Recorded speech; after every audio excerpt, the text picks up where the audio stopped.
اعوذ باللہ من الشیطان الرجیم بسم اللہ الرحمن الرحیم سورۃ التوبہ آیت نمبر 67۔ المنافقون،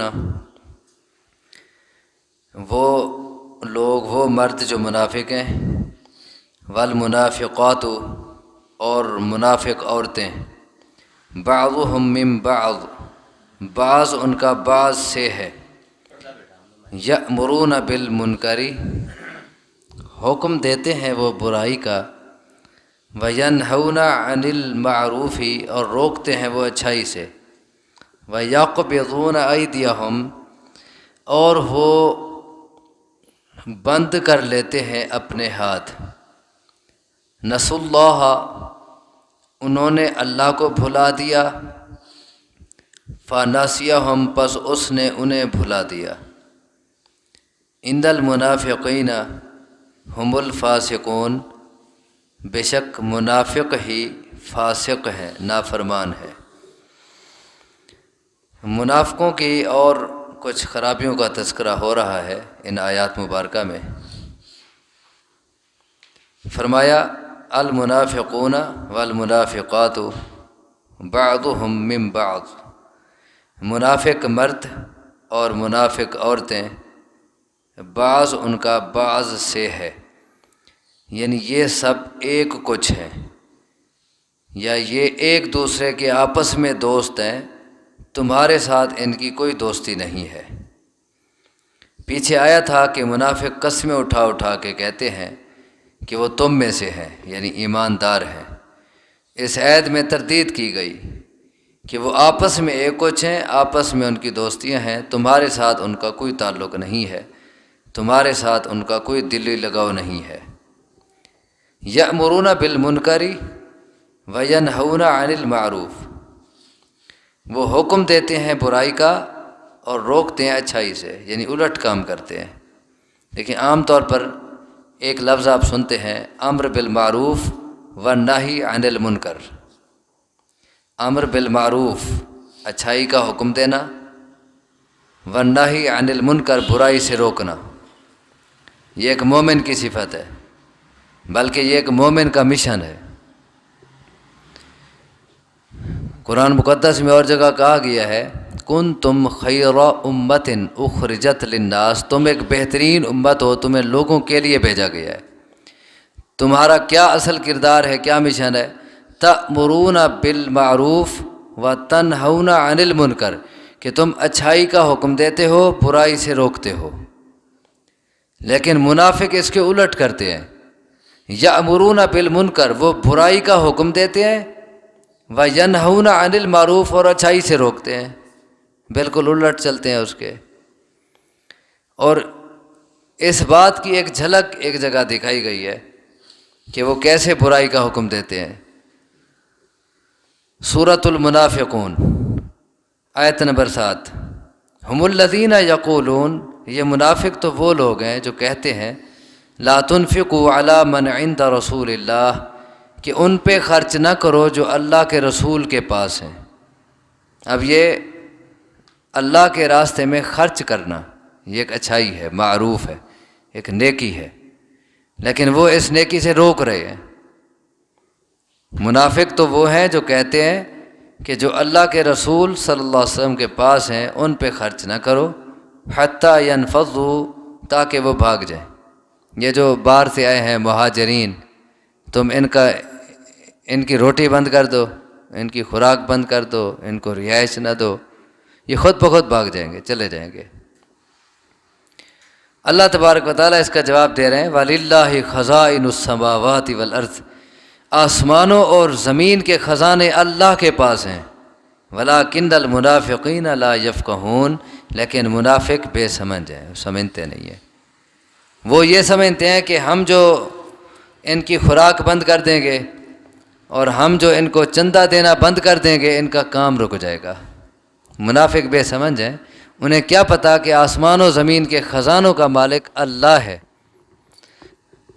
اور اس نے اپنا کام چلانا ہے، کوئی حصہ ملائے یا نہ ملائے، کوئی چندہ دے یا نہ دے، کوئی خرچ کرے یا نہ کرے، اس نے اپنا کام چلانا ہے، اصل تو خزانے اسی کے پاس ہیں۔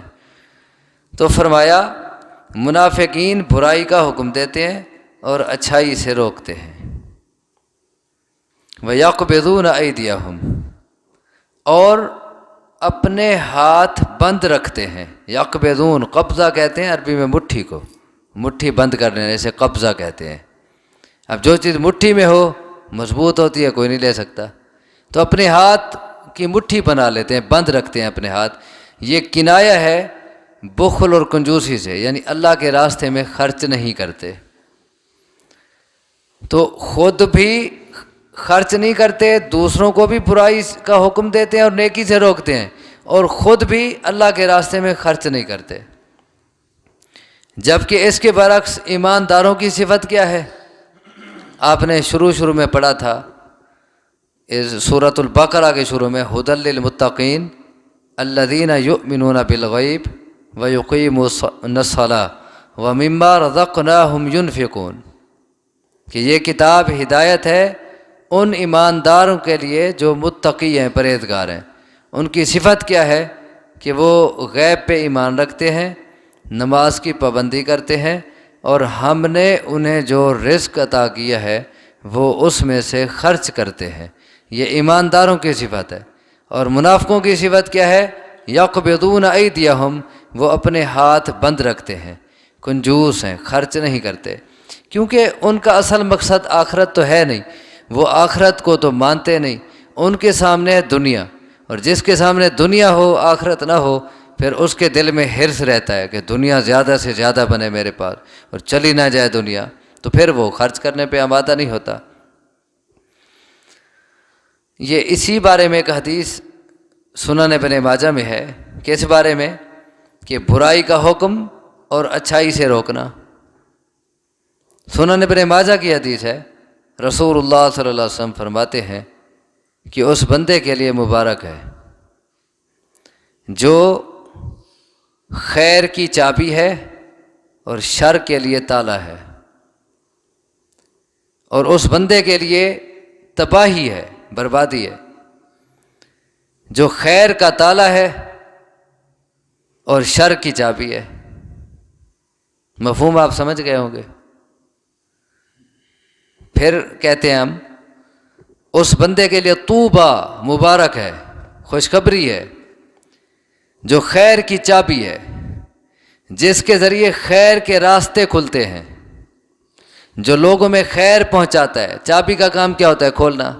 جو خیر کی چابی ہے اس کے ذریعے خیر کھلتی ہے، خیر کے راستے، بھلائی کے راستے کھلتے ہیں، جو لوگوں کے لیے خیر کا سبب بنا ہوا ہے، لوگوں میں بھلائیاں عام کرتا ہے، اور مغلاقا للشر، وہ شر کے لیے تالا ہے، تالا جہاں لگ جائے وہ چیز بند ہو گئی، وہ شر کے لیے تالا ہے، یعنی شر کو بند کرتا ہے، شر کے راستے اس سے روکتا ہے، رکاوٹ ڈالتا ہے، شر اس کے ذریعے عام نہیں ہوتا بلکہ رکتا ہے، وہ برائیوں کو روکنے کا سبب بنتا ہے۔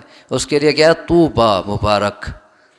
اور اس کے برعکس جو خیر کے لیے تو تالا ہے، خیر کو بند کرتا ہے، خیر کو پھیلاتا نہیں ہے، خیر، نیکی اور اچھائی کے کاموں کے آگے رکاوٹیں کھڑی کرتا ہے، اور شر کے لیے وہ چابی بنا ہوا ہے، اس کے ذریعے شر کے راستے کھلتے ہیں۔ اس کو جتنا آپ ہر میدان میں لے جائیں، شر کے راستے اس کے ذریعے کھلتے ہیں، شر کو عام کرتا ہے، شر پھیلاتا ہے، شر کو سپورٹ کرتا ہے، اس کے لیے تباہی ہے۔ تو یہ منافقوں کی صفت ہے، برائی کا حکم دیتے ہیں، اچھائی سے روکتے ہیں، اپنے ہاتھ بند رکھتے ہیں، خرچ نہیں کرتے۔ نسوا اللہ، انہوں نے اللہ کو بھلا دیا ہے، فنسیہم، اللہ نے ان کو بھلا دیا ہے۔ کتنا بڑی بات ہے، انہوں نے اللہ کو بھلا دیا، اللہ انہیں یاد نہ رہا، باقی ہر کام انہیں یاد ہے، اللہ یاد نہیں ہے، باقی کوئی کام انہیں نہیں بولتا، ہر کام میں بڑے تیز ہیں، اللہ کے کام انہیں یاد نہیں رہتے، اللہ انہیں یاد نہیں رہا، اللہ نے ان کو بھلا دی۔ اب سوال ہوتا ہے کہ اللہ بھولتا ہے؟ یہ جو ہے اللہ نے ان کو بھلا دیا، اللہ بھولتا ہے؟ اللہ تو بھول سے پاک ہے، اللہ بھولتا نہیں ہے، وہ غلطی سے پاک ہے، وہ بھول سے، نسیان سے بھی پاک ہے۔ تو یہاں اللہ کی طرف بھولنے کی جو نسبت کی گئی ہے دو معنوں میں، بعض اوقات ایک کام کی سزا پر لفظ وہی بول دیتے ہیں، ایک کام ہے اس کی سزا اور ہے لیکن اس سزا پر لفظ وہی کام والا بول دیں گے۔ مثلا کام ہے نسیان والا، انہوں نے نسیان کر دیا، بھول گئے، سبق بھلا دیا، اب اس کی جو انہیں سزا ملے گی نا اس پر بھی لفظ نسیان کا بول دیا جائے گا۔ انہوں نے سبق بھلا دیا، استاد نے ان کو بھلا دیا، یعنی ان کو ایک طرف کر دیا یا ان کو سزا دی یا ان کو نکال دیا، کوئی بھی معنی ہو سکتا ہے، اس کی جو سزا ہے اس پر لفظ وہی بولا جا رہا ہے۔ تو یہ عربی میں اسے مشاکلت کہتے ہیں، علم بلاغت کی اصطلاح میں۔ تو اللہ کی طرف جو نسیان کی نسبت کی گئی ہے یہاں معنی یہ ہوگا کہ انہوں نے اللہ کو بھلا دیا، اللہ نے ان کو اس بھولنے کی سزا دی، کیا ان پر پھٹکار نازل کر دی، ان پہ لعنت کی، ان کو فاسق قرار دیا، جیسے آگے آ رہا ہے۔ یا پھر ناسیہ کی نسبت جب اللہ کی طرف ہو تو معنی ترک کا ہوتا ہے، ترک، چھوڑنا۔ دیکھیں جو چیز بھول جائے وہ چھوٹ جاتی ہے، ایسا ہوتا ہے نا، جو چیز بھول گئی وہ چھوٹ گئی۔ تو بعض اوقات ایک لفظ بولتے ہیں، اس کے پیچھے جو اور معنی ہوتا ہے نا مراد وہ ہوتا ہے۔ اب بھولنے میں پیچھے کیا ہے، کام چھوٹ گیا، تو اللہ کی طرف جب نسیان کی نسبت ہوگی معنی ترک کا ہوگا، تو ناسیہم کا معنی ہوگا اللہ نے ان کو چھوڑ دیا، سمجھ گئے؟ تو نسیان کا اصل معنی اللہ کے لیے نہیں ہے، وہ بھولتا نہیں ہے، بھولتے پاک ہے۔ یہ دو اور معنی جو میں نے آپ کو سمجھائے، نسوا اللہ، انہوں نے اللہ کو بھلا دیا، فناسیہم، اللہ نے ان کو بھلا دیا، یعنی ان کو بھول کی سزا دی یا ان کو ترک کر دیا، چھوڑ دیا، جیسے قرآن مجید میں اور جگہ آتا ہے فَالْيَوْمَ نَنْسَاهُمْ كَمَا نَسُوا اللَّهَ او كَمَا قَالَ۔ قیامت کے بارے میں اللہ تبارک و تعالیٰ فرماتے ہیں کہ جس طرح انہوں نے اللہ کی آیات کو چھوڑ دیا تھا، بھلا دیا تھا، یعنی چھوڑ دیا تھا، آج قیامت کے دن ہم ان کو چھوڑ دیں گے، یعنی ان پر کوئی فضل و کرم نہیں ہوگا، ان پر کوئی رحمت نہیں ہوگی، ان کو جہنم میں چھوڑ دیں گے۔ ان المنافقین هم الفاسقون، بے شک منافق فاسق ہے، نافرمان ہے۔ وعد اللہ المنافقین والمنافقات، وعدہ کیا ہے اللہ نے منافق مردوں سے اور منافق عورتوں سے، والکفار، اور کافروں سے، نار جہنم، جہنم کی آگ کا، ان سے جہنم کی آگ کا وعدہ ہے۔ خالدین فیہا، ہمیشہ رہیں گے اس میں، ہی حسبہم، وہ انہیں کافی ہے، یعنی انہیں پھر اور کسی سزا کی ضرورت نہیں ہے۔ ان کے جتنا بڑے جرائم ہیں، کفر ہے، شرک ہے، منافقت ہے، ان کی سزا کے لیے جہنم انہیں کافی ہے۔ وَلَعْنَهُمُ اللَّهُ، اور پھٹکار نازل کی ہے، لعنت کی ہے ان پر اللہ نے۔ لعنت کا مطلب رحمت سے دور کر دینا، اللہ نے ان کو اپنی رحمت سے دور کر دیا ہے۔ وَلَهُمْ عَذَابٌ مُقِيمٌ، اور ان کے لیے عذاب ہے دائمی۔ اللہ سے دعا ہے مجھے آپ کو سمجھنے کی، عمل کی توفیق عطا فرمائے۔ اقول قولی ھذا واستغفر اللہ لی ولکم، وآخر دعوانا ان الحمد للہ رب العالمین۔